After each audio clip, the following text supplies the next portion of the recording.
जय जगन्नाथ मु चिन्मय सकाळ मिठा कथा को स्वागत करुच्ची। अनेक कांसर आपण शुणिथिबे अनेक ठारू आउ कौन बयस अच्छी स्वप्न देखा अनेक लोक या कहीकि टाली ही जीवा को चेष्टा कर किंतु सत कहि से माने निज बयस ठारू मध्य वयस्क हो जाती जहाँ फल से स्वप्न देखा अक्षम था।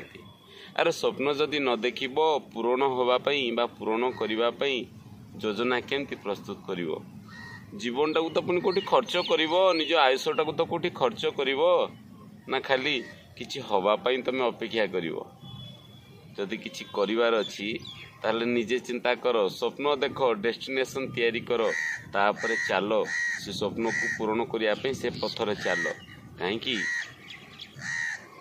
प्रत्येक रास्ता गोटे लक्ष्य नहीं पहुँचाए और लक्ष्य सुंदर थिले रास्तार अवस्था किसी फरक पड़ेनी।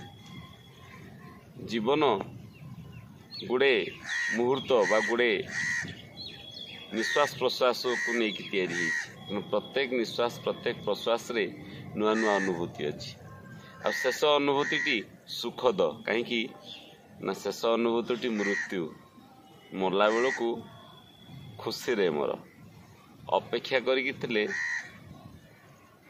मरला बेल को खुशी हम ना कि कर जाओ तापरे तरीज मरीज लोक भल करते मन रखिए ना भूली जाए।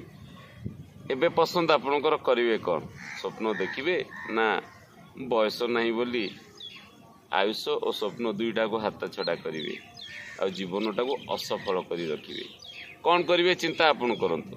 मु कहवा कथा कहीदेली। जय जगन्नाथ प्रणाम।